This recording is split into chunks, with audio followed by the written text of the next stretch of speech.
Now in this session, as far as the practicals are concerned, you are having various practicals based on the basic concepts covered in the fluid mechanics subject. So the first practical is to find the Reynolds number. Now what is the Reynolds number? Reynolds number, the formula for the Reynolds number is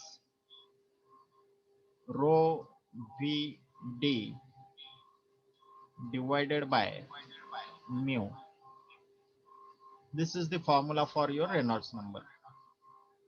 Now rho will be your mass density, V will be the velocity of flow, D will be the diameter of tube, and in denominator we are having this mu. Mu is the coefficient of dynamic viscosity that we have seen in our previous modules. So rho is the mass density of the fluid, V is the velocity of fluid, D is the diameter to which the fluid is flowing, and divided by mu is the coefficient of dynamic viscosity of that fluid. Now what is this Reynolds number? This is the formula to find the Reynolds number. But what is the significance of Reynolds number? If the Reynolds number is less, then the fluid flowing in the layers, that is the laminar flow. If the Reynolds number is more, this means that the fluid flow is turbulent. Eddies are formed in that fluid. The fluid flow is zigzag in nature. The fluid flow is not stable. Stable means not in the layers. If the fluid flow is in layers, then we call it as a laminar flow. If it is not in layers, if it is in zigzag manner, eddies are formed, vortices are formed, then that is a turbulent flow. So we determine the nature of flow based on this Reynolds number. So Reynolds number gives us the identity of the type of flow. Okay, so understood all these things. Now after that, we will see the how to perform this experiment is given here. So the aim is to find the Reynolds number. Now the experimental setup is there. One transparent tube is there. Now one setup is there in which you can add the color, and the color patterns will form. The flow will be there from the transparent tube, and based on this formula you are going to measure the Reynolds number, and after measuring the Reynolds number you are going to determine the type of flow. That is the main objective of this experiment. Now, what is the theory behind this? The distribution of water from the reservoir from a city through closed conduits or pipes, channels are used to convey the water to the agricultural fields. Now, the flow in open channel is exposed to atmospheric pressure. The flow in pipe becomes atmospheric if it is running partially full, as in the sewer pipes and in pipe culverts. Culvert, do you know the culvert? Pipe culvert is there to convey the water. If the pipe is running full, the water is under pressure. The water rises against the gravity and reaches the upper floors of building due to this pressure. And various flow patterns are formed, such as the uniform flow, non-uniform flow, streamline, laminar, or turbulent flow. Then steady flow, unsteady flow, that we have seen in our previous lectures also. Okay, so we can determine the type of flow by using this Reynolds number. Now fluid exerts the pressure, as well as the friction is also there in the fluid flow. Now what is the Reynolds number? Reynolds number is abbreviated as the RE, capital R small e, that is the ratio of inertia force per unit volume to the viscous force per unit volume. So the formula that we have written, that is the rho Vd by mu, rho Vd by mu. So by using this ratio, after that we will get this formula, and this formula is also written here.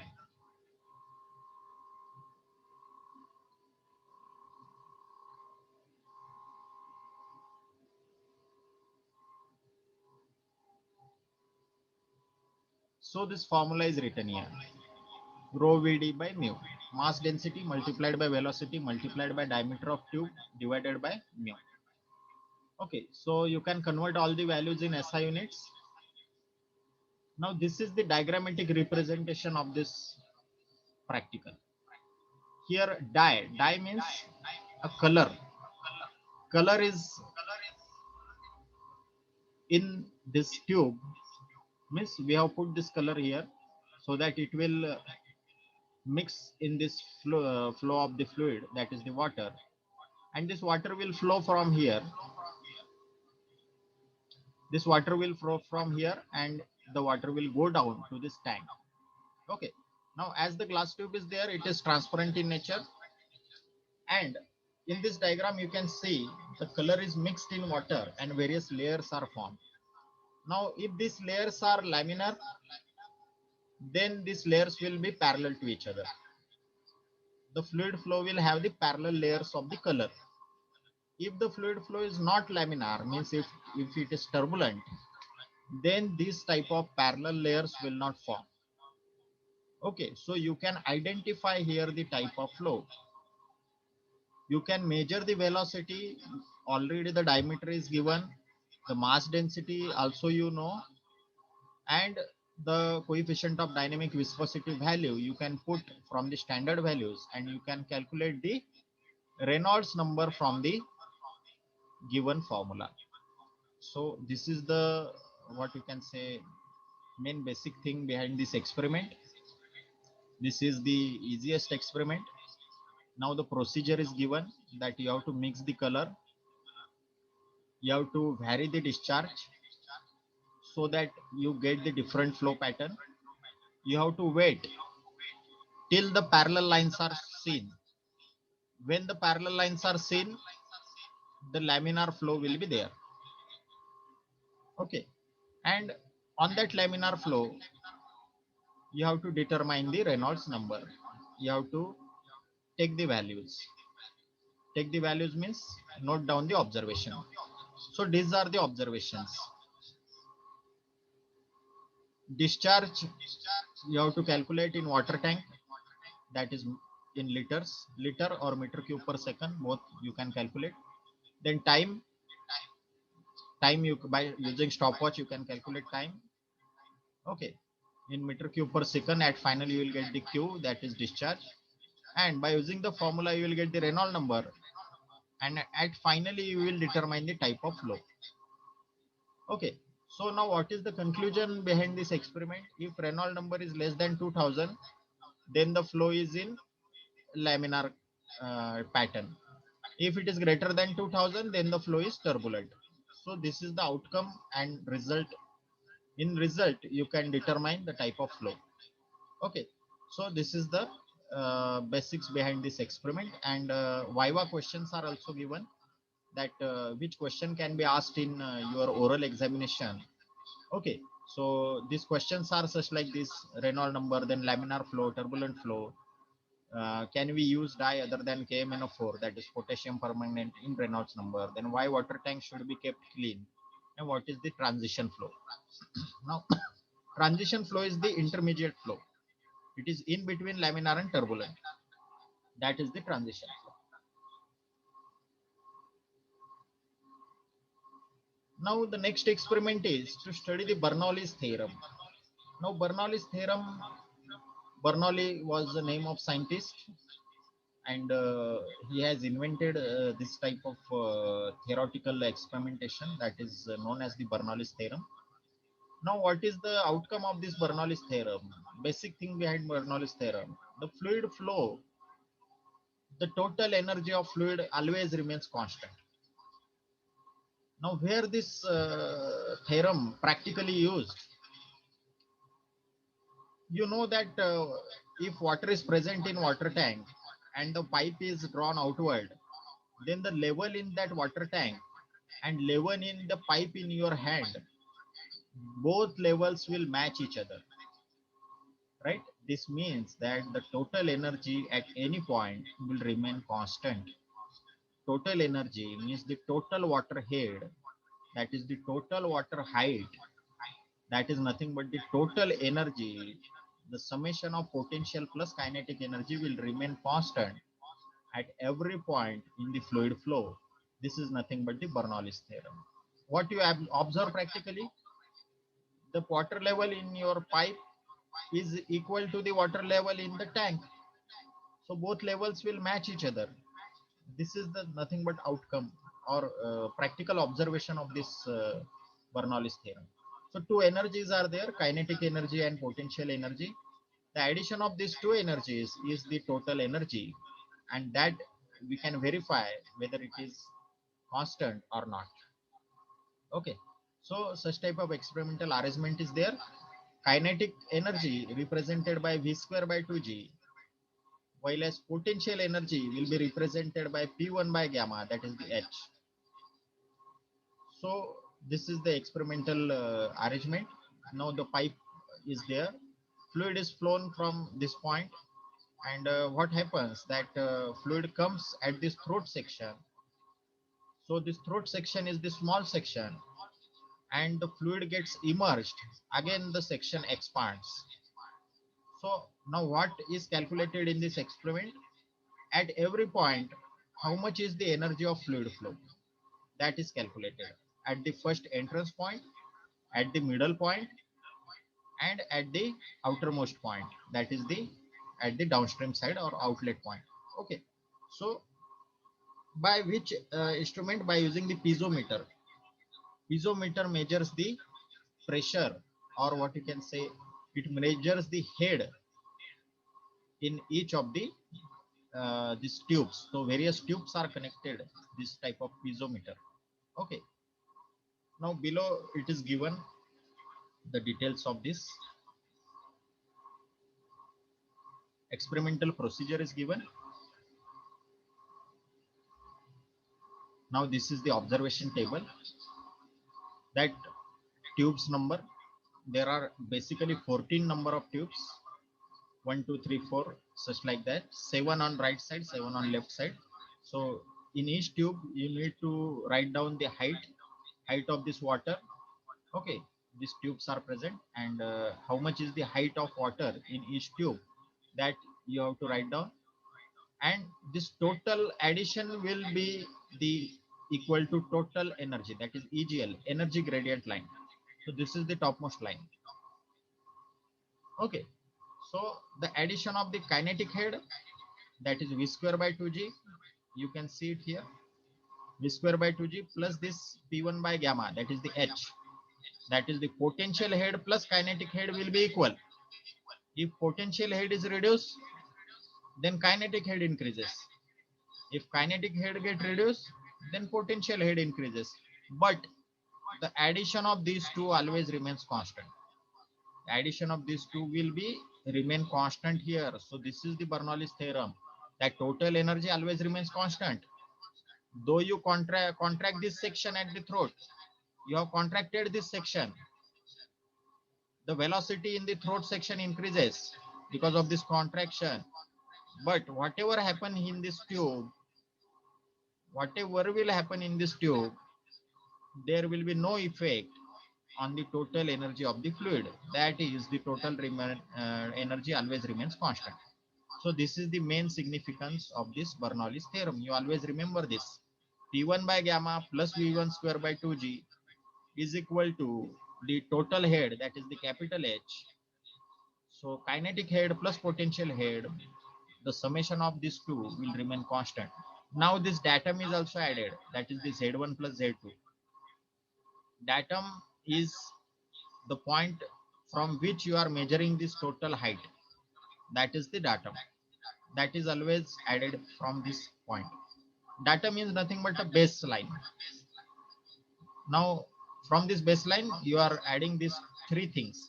First one is Z1, second one is P1 by gamma, third one is V1 square by 2g. So the addition of these three will remain constant. This is the meaning of this Bernoulli's experiment.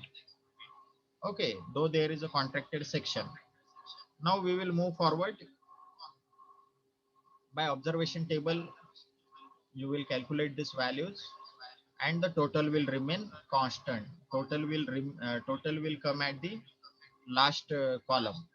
This in this last column, the addition will be there, and that will be near about same. So our experiment will get proved. Our Bernoulli's theorem gets proved here. That is the thing. Okay. Now the calculations are there, various. I will also provide you this manual so that you can study it. Now the to measure the discharge by using the venturimeter. Now venturimeter is a type of instrument which is having the venturi flume. Venturi flume and venturimeter both are different things.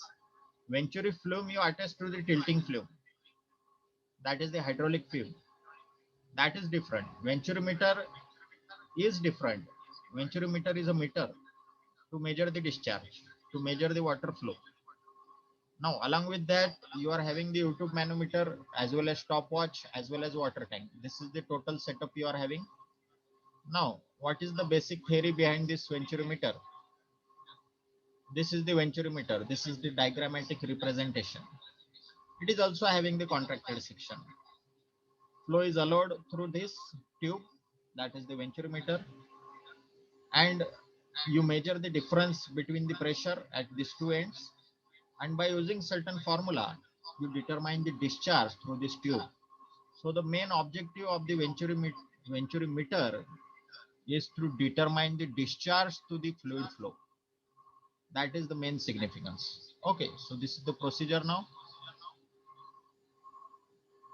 you take down the readings. Manometer readings are there. Here is the manometer. You take the height of the column at these two ends, and then you will find the difference between these two heights. And at the outlet section also, you measure the height column. You note down all the readings here, and at final you will get the theoretical discharge as well as actual discharge. What is the theoretical discharge? That is the QTH. That is calculated from these formulas. And what is the Q actual? Whatever the actual discharge you find out in the water tank, that is the actual discharge. Now Q actual divided by Q theoretical will be the CD. CD is nothing but coefficient of discharge. Okay, and for every set of reading, you will calculate the value of CD, and then you will make the average of all these values. That is the average CD, average coefficient of discharge. Okay, so these are the various things by using which you are doing the calculations. Okay, so by studying these things, you will be able to calculate the thing. Now, what is the formula for theoretical discharge? This is the formula, that is Q theoretical is equal to A1 A2 under root 2GH divided by under root of A1 square minus A2 square. This is the formula. It is given here. And actual discharge that you can find out by the water tank. Okay, that is the Q actual. A Y by T. A is the area, y is the your y or v is there velocity. Area into y is not velocity, y is the depth of flow. So a is the surface area, y is the depth of the water tank. Means area multiplied by depth will be the volume. Here it will be volume, and volume divided by time, that is meter cube per second, will be the discharge. Okay, and at final seventh number you will get this formula, CD, coefficient of discharge, equal to Q actual by Q theoretical. Now, head in meters of water. Now, there is a rare formula. I don't know whether you know this formula or not. This is a rare formula to calculate the head in meters of water. Means, suppose that if mercury tube is there, then the height of this mercury, and if instead of mercury, if water is present in that same tube, then how much pressure will be resisted by that water tube as compared to the mercury tube? That is the comparable height. So equivalent height we can find. The mercury in manometer will measure the certain column height. So that column height we can convert to the water column height, equivalence. Instead of mercury, if water is present, then how much height will be there? So that thing we can calculate by using this formula. So head in meters of water is equal to x. X is the height of mercury multiplied by Sm. Sm is the specific gravity of mercury divided by Sw. Sw is the specific gravity of water, bracket complete, minus 1. So this formula is there to convert the x, that is the mercury head, to the h, that is the water head. Okay, so that is the thing. And what is this x? X will be difference between x1 and x2. Okay, now from where we will get this x1 and x2? From here. This is your x1 and this is your x2. So difference between these two, this difference will be your x. X1 minus this x2. So you got x1, x2. Now after that, at final you will get the average coefficient of discharge. Now this type of questions can be asked. Now the next experiment is similar to the venturimeter, that is the orifice meter. Now what is there is a little gap in between this. You can see here that gap through which the water flows. A circular gap is there, circular opening is there. That circular opening we call it as an orifice. And through this orifice the water passes. There is a certain diameter, small d, to this opening, to this hole, that is the orifice. And capital D is the diameter of tube. Now, for what purpose this orifice is used? To measure the discharge. And you can calculate the coefficient of discharge. By the same way, you calculate the x1, x2, then head, then time, Q actual, Q theoretical, and Q actual divided by Q theoretical, that is CD, coefficient of discharge, and then average CD. Whole procedure is same for venturimeter also and for orifice meter also. The procedure is same. Okay. Only the difference is that in the diagram, the difference is there. That is the only difference. Okay. So this is the first set of reading. Here you will measure the first x1 at this location, and here you will measure the x2 at the second location. After the orifice and before the orifice. Before the orifice, here you will measure the x1. After the water passes through the orifice, means this hole, you will measure the x2. Okay, and after measuring this thing, you can calculate the various values from this observation table, and at the end you will get the Q actual, Q theoretical, and coefficient of discharge. Again, such type of things can be asked in your oral examination, that is the viva. Okay, define the vena contracta. Now what is this vena contracta? This is the location at which the water jet get contracted. That is at this location, vena contracta.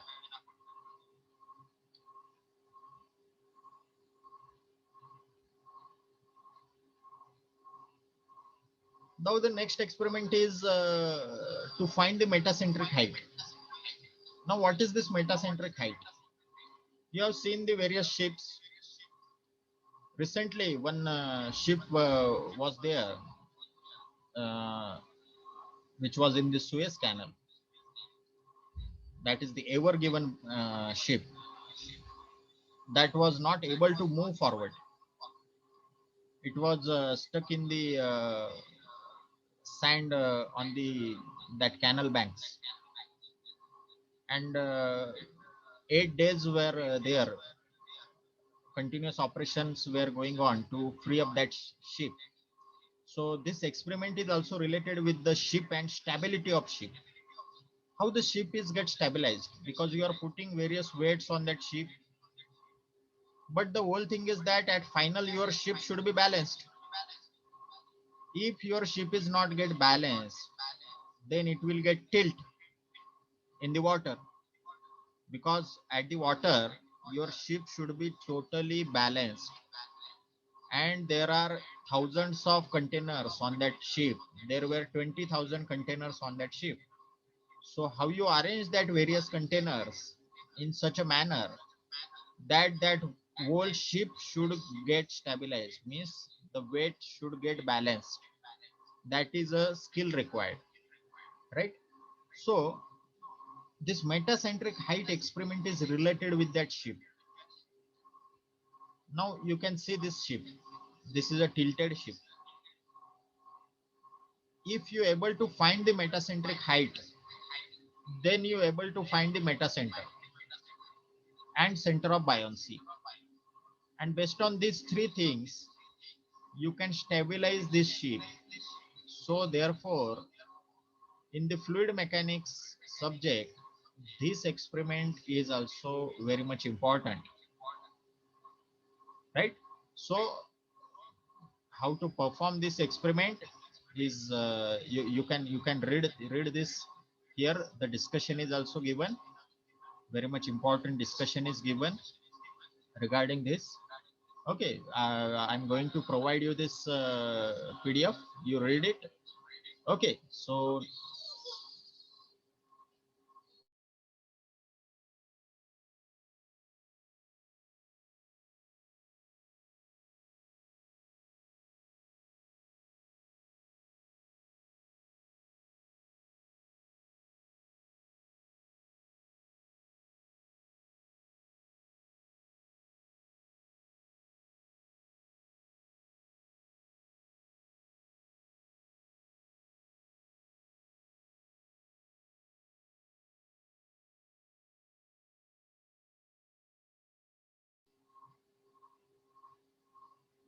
now the significance of this experiment, I have told you.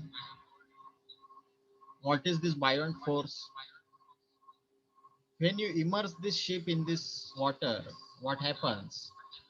That the ship mass will get concentrated at a point, and that mass or weight will get acted downward. In the same manner, there is exactly upward force. Here you can see it. That upward force will lift the ship into the water, and that force is the buoyant force. And if these two forces get imbalanced, force acting downward and force acting upward, then the ship will tilt. If these two forces are balanced, then the ship is also get balanced. Okay, and this theta is the angle of inclination. So we have to find the metacenter, metacentric height, the buoyant force, and the metacentric height and the significance of this inclination, why the ship got inclined, how much force is there which inclined that ship. All these things are there. Okay, so uh, we will continue to have this experiment in detail in our next lecture.